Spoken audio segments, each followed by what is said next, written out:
Je n'aurais qu'un seul conseil à donner à monsieur Kouachi, ce serait celui de se rendre aux autorités de police de façon à ce que toute la lumière puisse être faite sur cette affaire. Et s'il s'avérait qu'il n'a pas commis les faits qui lui sont reprochés, eh bien, il pourrait de la sorte apporter des éléments pour s'en disculper.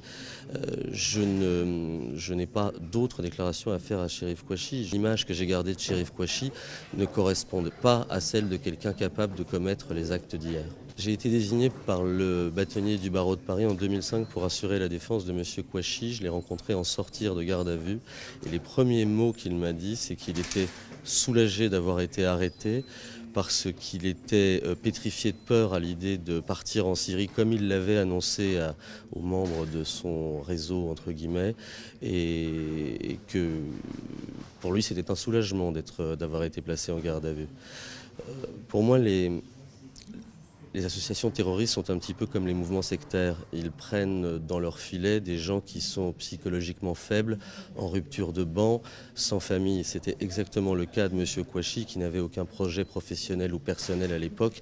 Et je pense qu'il a été embrigadé dans un schéma qui le dépassait largement. Il était comme un certain nombre de jeunes, à savoir qu'il avait un travail alimentaire qui lui permettait de financer une existence qui n'était pas des plus intéressantes. Et ensuite, en sortir de détention provisoire, il a trouvé un emploi, il s'est marié, et lorsqu'il est arrivé à l'audience en 2008, il paraissait être dans un processus de resocialisation tout à fait engagé. J'ai noté un changement au cours de la détention, mais je n'ai pas noté une évolution vers un fanatisme religieux. J'ai simplement constaté qu'il était moins juvénile et moins ouvert en sortir de détention qu'au début. Mais je dirais que la prison produit souvent ce genre d'effet.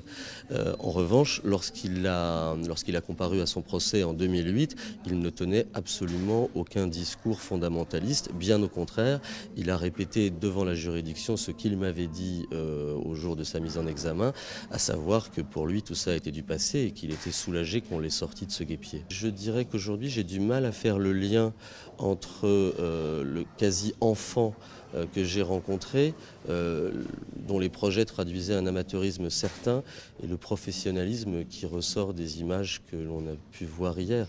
Pour l'instant, pour moi, c'est un hiatus difficile à résoudre. J'ai eu, comme tout le monde, l'impression d'un grand professionnalisme. Encore une fois, ça ne cadre pas avec l'image que j'avais gardée de Chérif Kouachi. Ça ne cadre pas d'ailleurs non plus avec le fait d'oublier une pièce d'identité dans la voiture avec laquelle on s'est enfui. Il y aura probablement des questions à résoudre au cours de l'enquête qui est en cours.